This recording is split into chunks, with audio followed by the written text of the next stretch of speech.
Հայաստան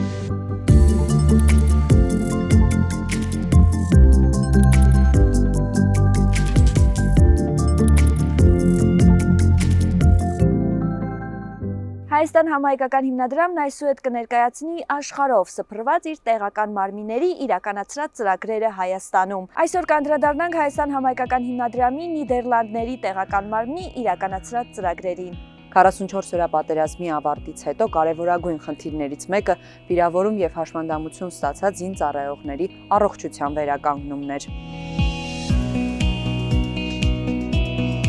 Հայաստան համահայկական հիմնադրամը ստանձնեց վիրավոր զինվորների վերին եւ ստորին վերջույթների պրոթեզավորման խնդրի լուծումը։ Առաջնահերթ հիմնվեց պրոթեզավորման գերժամանակակից լաբորատորիա։ Ձեռք բերվեցին ոտքի եւ ձեռքի պրոթեզներ։ Ընդհանուր առմամբ Հայաստան համահայկական հիմնադրամի միջոցներով պատրաստվել է ստորին վերջույթի 62 եւ վերին վերջույթի 22 պրոթեզ։ Պրոթեզները դինամիկ են, ֆունկցիոնալ, քայլքի ժամանակ կարող են ճիշտ ֆիքսել հենումները եւ ապահովել ազատ տեղաշարժը։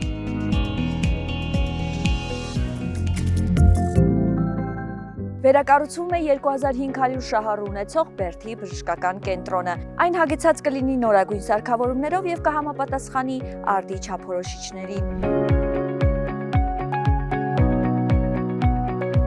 Բերդի բժշկական կենտրոնի համալիրի վերակառուցվող հատվածում նախատեսվում է տեղակայել բժշկական կենտրոնի ադմինիստրացիան, հաշվապահությունը, լաբորատորիաները, մանկական եւ մեծահասակների ինֆեկցիոն բաժինները։ Նախատեսվում է նաեւ տարածքի բարեկարգում եւ կանաչապատում։ Բերդ քաղաքի ժամանակակից սարքավորումներով հագեցած այս բժշկական կենտրոնը Բերդի տարածաշրջանի բնակչությանը հնարավորություն կտա տեղում ստանալ որակյալ, մատչելի եւ արդի բժշկական տարբեր ծառայություններ։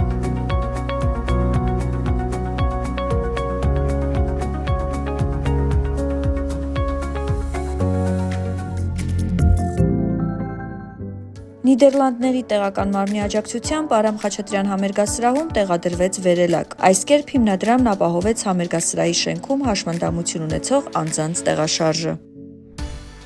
Հերթական հաջողված ծրագիրը Հայաստան հիմնադրամի եւ Smart Armenia հասարակական կազմակերպության միասնական ծրագիրն էր, որը եկավ նոր մասնագիտությամբ ու աշխատանքով ապահովելու պատերազմում վիրավոր զինվորներին եւ զոհվածների ընտանիքների անդամներին։ Մասնագիտությունների ոլորտները բազմազան էին՝ նորարարական եւ աշխատաշուկայում պահանջված։ Սոցիալ-կրթական ծրագրերի շրջանակում Հայաստան համահայկական հիմնադրամը համագործակցում է Լուսե բարեգործական հասարակական կազմակերպության հետ, որի շրջանակում Սյունիքում եւ Վանաձորում իրականացվում է պատերազմից տուժած կանանց եւ զինծառայողների ծրագրավորման, անգլերեն լեզվի եւ արհեստների ուսուցման ծրագրեր։ Ստանալով ամենամեծ զենքը՝ գիտելիքը, նրանք կյանքը վերսկսելու, ունեցած հնարավորությունը արժևորելու եւ առաջ գնալու հույս են ունենում։ Կարևորելով կրթությունը, Նիդերլանդերի տեղական մարմինը Սյունիքի մարզի տեղ, Ճակատեն, Կորնիձոր, Վաղադուր եւ Դավիթբեկ համայնքներում մասնակիորեն վերանորոգել է դպրոցները ջերմախնայողության նպատակով։ Տեղ համայնքի միջնակարգ դպրոցին տրամադրվել է համակարգչային տեխնիկա։